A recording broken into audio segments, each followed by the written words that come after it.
शरद पवार यांच्या राष्ट्रवादी काँग्रेसचे नेते विकास लवांडे यांच्यावरती जीवघेणा हल्ला करत शाईफेक केल्याची घटना घडली। आळंदी मातोबामध्ये संग्राम भंडारे आणि त्यांच्या सहकाऱ्यांकडून विकास लवांडे यांच्यावरती शाईफेक झालेली आहे। या प्रकरणी संग्राम भंडारे आणि अक्षय कांचन यांच्यासह 10 ते 12 जणांवरती लोणी काळभोर पोलीस ठाण्यामध्ये गुन्हा दाखल करण्यात आला।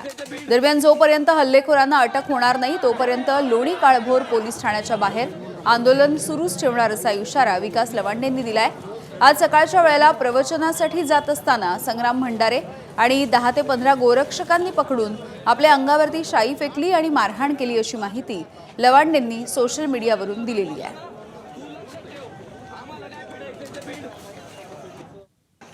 आमचे आई बाप ते आमचं सर्वस्व पूर्ण वेळ सामाजिक काम करतो। जे का रंजले गांजले त्यासी म्हणे जो आपुले तोची साधू वळखावान देव तेथेची जाणावा असं सांगणाऱ्या तुकोबांचा विचार घेऊन ज्ञानोबांचा विचार घेऊन मी प्रवचनं करत असतो, व्याख्यानं देत असतो, माझी भाषणं ठिकठिकाणी होत असतात। महाराष्ट्रात मी कुठेही फिरत असतो, आज इथं तर उद्या तिथे, मी एका जागेवर नसतो। त्यामुळं हे लोक महाराष्ट्रभर आहेत। हे कुठेही मला गोरक्षक असतील, बजरंग दलाचे लोक किंवा हे जे वर्णवर्चस्वादी लोक आहेत मनुवादी विचाराचे, हे मला कुठेही गाठून माझ्यावर हल्ला करू शकतात। शासनाने मला संरक्षण द्यावं अशी माझी विनंती आहे आणि यांच्यावर तातडीने कारवाई व्हावी। ती होत नाही तोपर्यंत मी इथून हलणार नाहीये। दरम्यान पिस्तूल रोखल्याचा विकास लवांडे यांचा आरोप संग्राम भंडारे यांनी खोडून काढलाय। मला एकाने असं रिव्हॉल्वर दाखवलं लांबून आणि एकाने कमरेचा दाखवला। हे बघितलं का काय तुझा आम्ही खात्मा करणार आहोत, आमच्या गुरुमाऊलीला बोलतो काय। आणि मग संग्राम भंडारेने लगेच शाई ओतायला सुरुवात केली। बाकीच्या 2-3 जणांनी शाई माझ्या अंगावर ओतली। ती शाई होती का केमिकल होतं मला माहीत नाहीये, परंतु माझ्या शरीराची आणि डोळ्याची सगळी आग होते, माझे कपडे सगळे काळे। मी येताना मग तिथे पाण्याने चेहरा धुतला आणि लोणी काळभोर पोलीस स्टेशनला फिर्याद द्यायला इथं आलेलो आहे। तो जे खोटारडे आरोप करतोय, मला पिस्तूल लावलं, माझ्या समोर गुंड उभे केले, त्याची एवढी लायकी नाही की त्याला पिस्तूल लावावं।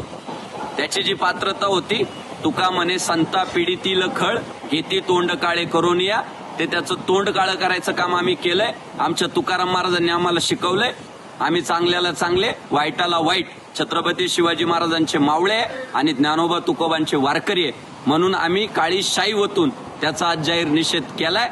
आणि इथून पुढे जर त्याने गुरुवर्यांवर आमच्या अशाच पद्धतीने टीका केली, गलिच्छ आरोप केले, तर त्याला पुढच्याही प्रसंगांना सामोरे जावं लागेल। मंत्री नितेश राणे यांनी संग्राम भंडारे यांच्या शाईफेकीचे समर्थन केलंय। नितेश राणे यांनी भंडारे यांच्या समर्थनार्थ एक ट्विट देखील केलेलं आहे। बापू अभिमान आहे, जय श्रीराम असं म्हणत भंडारेंसोबतचा एक फोटो देखील नितेश राणेंनी ट्विट केला आहे।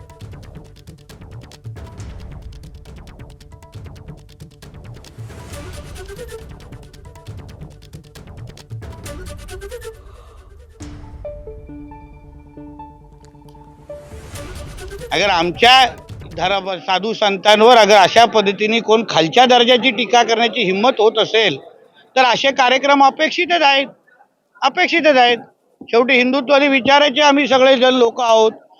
राष्ट्रवादी काँग्रेस, BJP, शिवसेना हे नंतर, मुळात आम्ही हिंदू आहोत आणि हिंदू असताना आमच्या धर्माला वाढवण्यासाठी धर्माचे आशीर्वाद देणारे जे आमचे धर्मगुरू आहेत त्यांच्या बाबतीमध्ये कोणीही अगर अपशब्द वापरत असेल तर हा ये तो सिर्फ झाकी आहे, पुरा पिक्चर बाकी आहे, एवढं लक्षात ठेवावं आणि अवकातीत राहावं। विकास लवांडे यांच्यावरच्या शाईफेकीच्या प्रकरणी राजकीय नेत्यांनी नेमकं काय म्हटलंय आपण बघूया। विकास लवंडेजींनी काय सांगितलं तर वारकरी संप्रदाय हा संत परंपरेचा आणि समता, बंधुता, सामाजिक न्यायाची भूमिका घेऊन पुढे जाणारा हा महाराष्ट्राचा एक आध्यात्मिक विचार, आणि या विचारामध्ये जो फासिस्ट विचार आहे, मनुवाद जो आहे, दंडेलशाही जी आहे, हुकुमशाही जी आहे, हेकेखोरी जी आहे, ही वाढत आहे।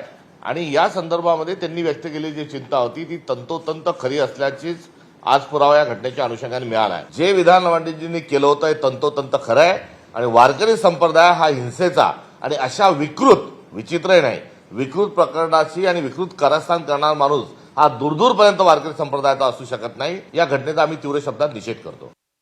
विकास लवंडे हे योग्य भूमिका मांडतायत, कारण आज वारकऱ्यांच्या नावाखाली भारतीय जनता पार्टीचं लांगुल चालन करणारे अनेक वारकरी घुसलेले आहेत। वारकरी धर्म काय सांगतो? राजकीय पक्षाचा प्रचार सांगतो। प्रतिगामी विचाराचे हे सत्यता शरद पवार साहेबांनी मांडलेली आहे. मला असं वाटतं अशा पद्धतीनं जो कोणी लवंड्यावर शाही फेकली असेल हे केलं त्याच्यावर सुद्धा कारवाई केली. विचारानं सामना करा ना. वारकरी विचार असं शाही फेकवायचं सांगतो का? नाही, असं होतं कामा नये.